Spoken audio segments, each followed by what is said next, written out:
Feast of Goblins was released in 1991, about a month after the RAVENLOFT core set. Written by Blake Mobley, with art by Stephen Fabian and a cover by Clyde Caldwell, it was the first RAVENLOFT adventure module.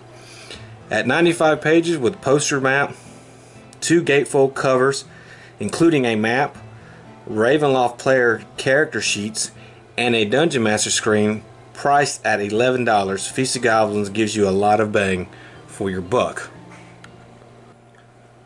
The story revolves around a group of heroes who are drawn into Ravenloft and meet a damsel in distress. They help the damsel by retrieving the legendary crown of soldiers from an evil priestess and give it to her betrothed. It turns out the damsel is an evil wolf wearer and her betrothed is a vampire.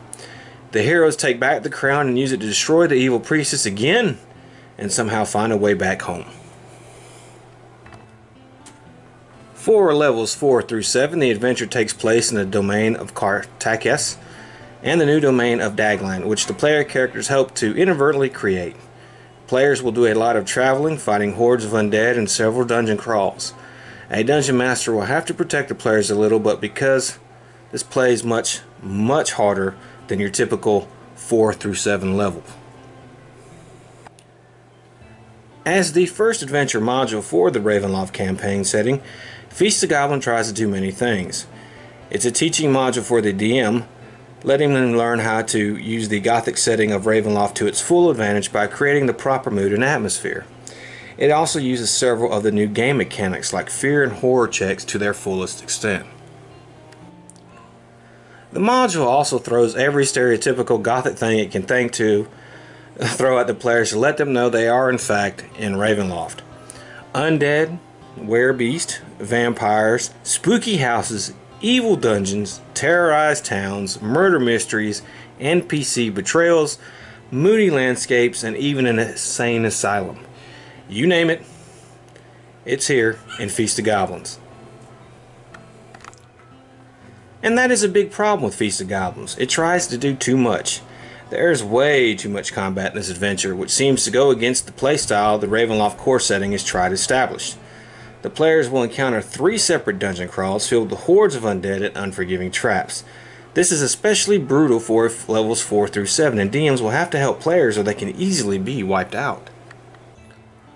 Traveling is an issue that bogs down the plot as well. The players will travel to 6 locations, not including the side quests, which really throws the pacing off of the adventure. Speaking of plot, the NPCs who are supposed to be friendly to the player characters are obviously evil, and it's plain to see from the beginning. And their motivation for the players to do the things that they do is very weak as well. Not all is bad, however. Feast of Goblins is a fantastic gazetteer type module for the domain of Cartacus and its people, landscapes, and 2 towns of Scald and Harmonia, which are fleshed out in full detail.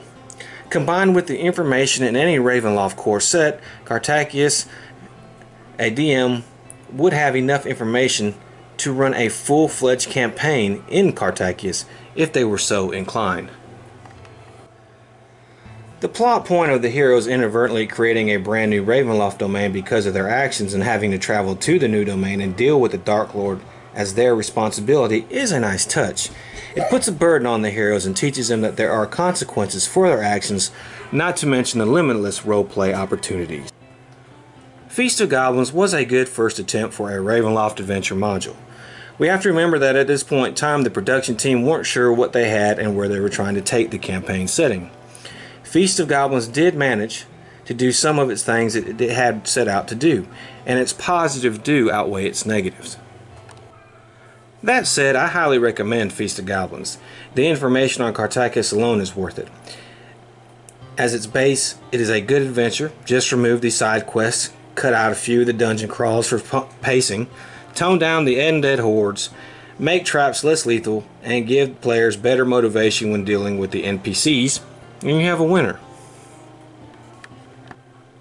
Last point of mention is that Feast of Goblins will retroactively become part of the Hexed series of modules. The Hexed series is a campaign set in Ravenloft for levels 1 through 12, spanning 6 adventures. Feast of Goblins is the 3rd adventure in this series. I will go over the Hexed series in a later review, but I highly recommend any serious Ravenloft DM run the Hexed series as one of their first campaigns. Having your players experience the great upheaval of Ravenloft firsthand will be something your players will remember for a very long time.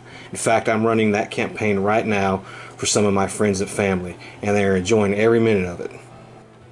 Beware the mists of Ravenloft, for they will envelop you in terror. In Feast of Goblins, a party of adventurers is mysteriously transported from the lands they know to the dark and dangerous demiplane known as Ravenloft.